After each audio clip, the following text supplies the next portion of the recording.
எந்த ஹோமம் செய்தால் என்ன பலன் கிட்டும் தெரியுமா? மகா கணபதி ஹோமம் தடையின்றி செயல்கள் நடைபெறவும் லக்ஷ்மி கடாட்சியம் பெறவும். சந்தான கணபதி ஹோமம் நீண்ட நாட்களாக குழந்தை இல்லாத தம்பதியினர் அமர்ந்து செய்திட புத்திர பாக்கியம் கிட்டும்.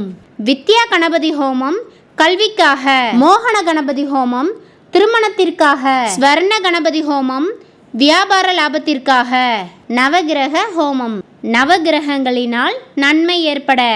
லக்ஷ்மி குபேர மகாலட்சுமி ஹோமம் ஏழையும் செல்வந்தனாவான். துர்கா ஹோமம் எதிரிகளின் தொல்லை அகல. சுதர்சன ஹோமம் கடன் தொல்லை நீங்க. பில்லி சூனியம் ஏவல் அகல. ஆயுஷ் ஹோமம் ஆயுள் விருத்தி மற்றும் நோய் நிவாரணம் பெற. மிருத்யுஞ்சய ஹோமம் ஆயுள் விருத்தி மற்றும் நோய் நிவாரணம் பெற.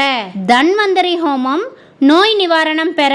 இதில் எத்தனை ஹோமம் நீங்கள் பண்ணியிருக்கீங்க அல்லது பார்த்துருக்கீங்களோ கமெண்டில் சொல்லுங்கள். மற்றொரு பதிவில் சந்திக்கலாம். நன்றி, வணக்கம்.